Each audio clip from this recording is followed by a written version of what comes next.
స్వీకరించారు. ఇక్కడ మనకి ఈ ఏర్పాటు చేశారు. ఈ ఊళ్ళో మీ అందరికీ ఇక్కడ అందుబాటులో ఉండాలి. సో దీన్ని పూర్తిగా మనం అడ్వాంటేజ్గా తీసుకోవాలి. సో ఆ విధంగా శ్రవణం చేస్తూ చేస్తూ చేస్తూ చేస్తూ చేస్తూ ఉంటే మనకు ఉన్నటువంటి ఆ సంబంధం అనేది దృఢపరుచుకున్నాం భగవంతుడితో పాటు. సో సంబంధ అవిధేయ, సంబంధ అవిధేయ ప్రయోజనం.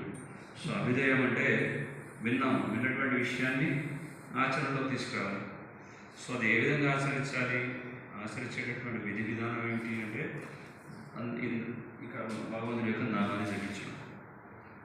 హరే కృష్ణ హరే కృష్ణ కృష్ణ కృష్ణ హరే హరే హరే రామ రామ రామ హరే హరే. ఈ విధంగా భగవంతుడి యొక్క నామాన్ని నిరంతరం జపిస్తూ ఉంటాడు. సో ఈ భగవంతుడి యొక్క నామాన్ని జపించడం వల్ల మనకి భగవంతుడు సాక్షాత్కారం అవుతాడు. ఎందుకంటే భగవంతుడి యొక్క నామానికి ఎటువంటి వ్యత్యాసం లేదు. భగవంతుడిలో ఎన్ని శక్తులు ఉన్నాయో ఆ సమస్త శక్తులన్నీ కూడా భగవంతుడి యొక్క నామంలో ఉన్నాయి. అది ఆ పరిపూర్ణమైనటువంటి విశ్వాసం మనకు ఉండాలి. ఒకసారి విభీషణుడు రావణాసురుడు యొక్క సోదరుడు. సో రావణాసురుడు భగవంతుడి మీద ద్వేషాన్ని, ఈర్ష్యాన్ని, అసూయను పెంచుకున్నాడు, వైరాన్ని పెంచుకున్నాడు, భగవంతుడిని శత్రువుగా చూస్తున్నాడు. కానీ అదే రావణాసురుడి యొక్క సోదరుడు విభీషణుడు మహాభక్తుడు. సో రామాయణంలో ఎప్పుడైతే యుద్ధం అంతా సమాప్తమైపోతుందో, రావణ సంహారం జరుగుతుందో, ఆ సంహారం అయిన తరుణంలో వీళ్ళంతా కూడా బయలుదేరి వెళ్తున్నారు. ఇక్కడ శ్రీరామచంద్రుడి యొక్క పట్టాభిషేకం ఎక్కడ జరిగింది? అయోధ్య. సో అయోధ్య ఉందా కూడా వెళ్ళి బయలుదేరుతున్నారు. అందరూ వచ్చారు. సో అయోధ్యకు వచ్చారు. భగవంతుడి యొక్క పట్టాభిషేకం అంతా వైభవంగా జరిగింది. ఇక వచ్చేటప్పుడు అంతా కూడా కొంతమంది ఈ సేతు అంటే దాన్ని కూడా దాటుకుంటూ వచ్చారు. లంక నుంచి అక్కడ నిర్మించారు కదా సేతు, రామసేతు. కానీ తిరిగి వెళ్ళాలంటే అది సముద్ర గర్భంలోకి వెళ్ళిపోయింది. ఇప్పుడు మళ్ళీ లంకాధీశుడిగా ఎప్పుడైతే విభీషణుడిని శ్రీరామచంద్రుడు పట్టాభిషేకం చేసి లంకకి రాజుగా నియమించారు.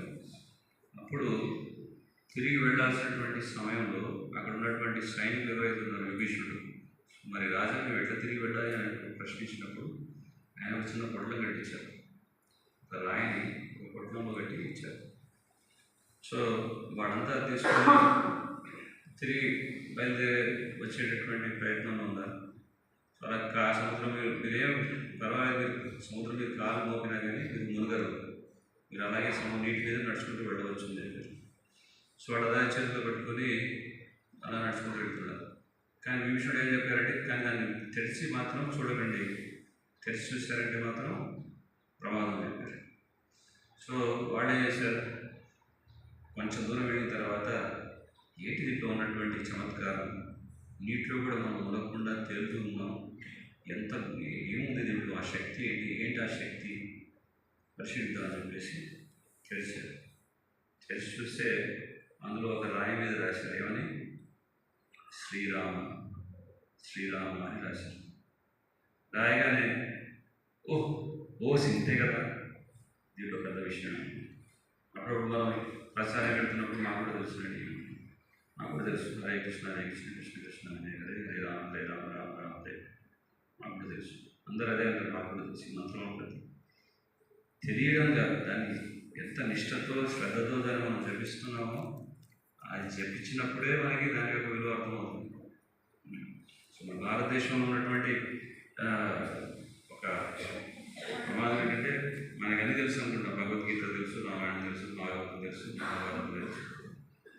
కానీ అది తెలిసినప్పుడు దాంట్లో ఉన్నటువంటి గొప్పతనం, దాంట్లో ఉన్నటువంటి విలువ మనం ఎప్పుడైతే అర్థం చేసుకుంటామో అప్పుడు దాన్ని మనం ఖచ్చితంగా దాన్ని స్వీకరించి మనం ఆచరణలో పెడతాం. సో వీడు ఎప్పుడైతే చేతులు పెట్టుకుంటే ఇంతే కదా అన్నారు, అప్పుడు ఏమైంది, మునిగిపోయారు. సో నామనామకారి బౌద్ధ నిజ సర్వశక్తి అంటే నామంలో అంత శక్తి ఉంది అనేటువంటి సాక్షాత్కారం మనకి ఎప్పుడు కలుగుతుందంటే, దాన్ని మనం ఎప్పుడైతే నిష్ఠతో జపిస్తాం, మనం నిష్ఠగా కూర్చొని రోజు హరే కృష్ణ హరే కృష్ణ కృష్ణ కృష్ణ హరే హరే హరే రామ్ హరే రామ్ రామ్ రామ్ హరే హరే హరే కృష్ణ ఎప్పుడైతే నామాన్ని మనం జపిస్తుంటామో భగవంతుడు ప్రత్యక్షంగా అనుభూతిపూర్వకంగా మనకు అర్థమవుతాడు. సో భగవంతుడి యొక్క ఉనికిని మనం భగవంతుడు ఉన్నాడన్నటువంటి ఉనికిని మనం అనుభూతి పొందవచ్చు. ఇంకా ప్రభుపాద వారు